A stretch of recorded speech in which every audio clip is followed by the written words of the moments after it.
আগামীকাল ত্রয়োদশ জাতীয় সংসদ নির্বাচন ও গণভোটকে সুষ্ঠুভাবে সম্পন্ন করার জন্য রিটার্নিং কর্মকর্তা এবং জেলা প্রশাসন সকল ধরনের প্রস্তুতি সম্পন্ন করেছে। ৭ তারিখ থেকে বিভিন্ন হেলি শর্টেজ যে কেন্দ্রগুলো রয়েছে, যেগুলোতে মালামাল হেলিকপ্টারে নিয়ে যাওয়া প্রয়োজন হয় এবং একই সাথে নির্বাচনী দায়িত্বপ্রাপ্ত যে সব কর্মকর্তা আছেন তাদেরকেও সেসব হেলিকপ্টারে করে নিয়ে যাওয়া হয় এবং ভোট গ্রহণ শেষে তাদেরকে আবার ফেরত নিয়ে আসা হয়।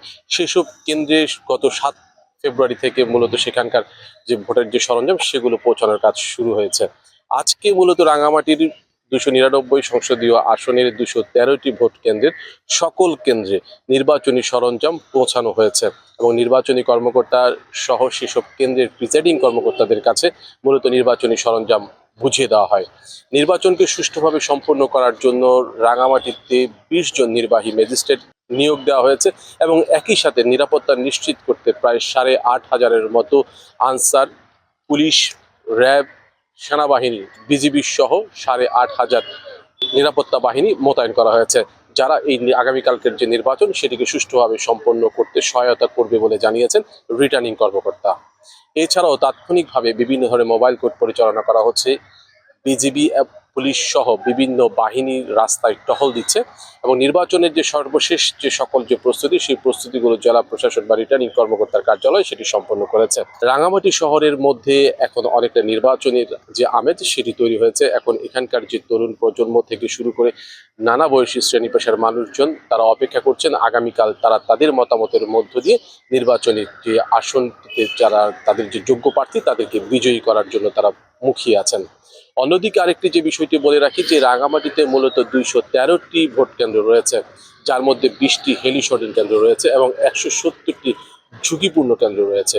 এর মধ্যে ৩৬টি কেন্দ্রে কোনো ধরনের বিদ্যুৎ নেই এবং যেসব কেন্দ্রে বিদ্যুৎ নেই সেসব কেন্দ্রে সোলার এবং জেনারেটরের মাধ্যমে সেখানে বিদ্যুতের যে ব্যবস্থা সেটি করা হয়েছে এবং প্রত্যাশিত যেসব ভোট কেন্দ্রে সিসি ক্যামেরা স্থাপন করার কথা ছিল সেগুলো ইতিমধ্যে সম্পন্ন করেছে বলে জানিয়েছেন রিটার্নিং কর্মকর্তা। এখন শেষ মুহূর্তে ভোট কেন্দ্রগুলোতে ভোটারদের লাইনে দাঁড়ানো থেকে শুরু করে নানা ধরনের যে কাজগুলো আছে, শেষ দিকের যে কাজগুলো সেগুলো সম্পন্ন হচ্ছে।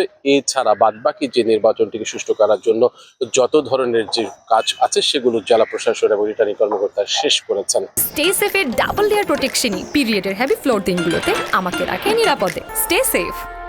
সড়কে যানবাহন চলাচল কিছুটা কমে এসছে, যেহেতু যানবাহন চলাচলের মধ্যে বেশ কিছু বিধিনিষেধ আছে। আমরা সড়কে দেখেছি বিভিন্ন ধরনের নিরাপত্তা বাহিনী চেকপোস্ট বসিয়ে তারা তল্লাশি করছেন এবং একই সাথে নিরাপত্তা জোরদারের জন্য তারা টহল দিয়েছেন এবং একই সাথে যে বাংলাদেশের র্যাবের একটি প্রতিনিধি দল তারাও রাঙামাটি এসছেন। র্যাব ৭-এর একটি দল তারাও রাঙামাটিতে আগামীকালকের যে নির্বাচন সেটিকে নিরাপত্তা নিশ্চিত করতে তারাও সেখানে কার্যকর ভূমিকা রাখবেন বলে তারা সেটি আমাদেরকে জানিয়েছেন। এবারের নির্বাচনে ৭ জন প্রার্থী প্রতিদ্বন্দ্বিতা করছেন, যারা ইতিমধ্যে প্রচারণার নির্দিষ্ট সময়ে তারা ভোটারদের কাছে গিয়ে মন জয় করার চেষ্টা করেছেন। তবে নির্বাচনের যে তারা আগামীকালকে তার ফলাফল পাওয়া যাবে এবং সেই ফলাফলের মধ্যে আমরা পেয়ে যাব এই ২৯৯ নং আসনে সর্বশেষ বিজয়ের হাসিটি কে হাসছেন সেটি। এবারের নির্বাচনের ফলাফল ঘোষণার ক্ষেত্রে যেগুলো ঝুঁকিপূর্ণ এবং নেটওয়ার্কে বিহীন এবং বিদ্যুৎবিহীন যেসব কেন্দ্রগুলো আছে সেগুলোর থেকে ফলাফল যাতে দ্রুততম সময়ে আনা যায় সেই ব্যবস্থা করার জন্য ব্যবস্থা নিয়েছে প্রশাসন এবং তারা বলা হচ্ছে যে সেটি ওয়্যারলেস সিস্টেম হোক, যেভাবেই হোক তারা সেটি দ্রুততম সময়ে সে ফলাফল রাঙামাটিতে এনে এবং সেখানে দ্রুত ফলাফল ঘোষণা করার প্রত্যয় তারা ব্যক্ত করেছেন এবং কঠোর হস্তে এই নির্বাচনটিকে ব্যাঘাত সৃষ্টি করার জন্য যদি কোনো ধরনের কেউ কোনো পদক্ষেপ নেওয়ার চেষ্টা করা হয় সেটি কঠোর হস্তে দমন করবেন বলেও তেমনটি জানিয়েছেন এখানকার প্রশাসন। এবং একই সাথে যতগুলো ভোট কেন্দ্র আছে সবগুলো ভোট কেন্দ্রে কিন্তু সেনা চৌকি একটি বসানো হয়েছে, যেখানে সেনাবাহিনীর সদস্যরা নিরাপত্তা দিচ্ছেন এবং সেখানে নিরাপত্তার জন্য তারা অবস্থান নিয়েছেন।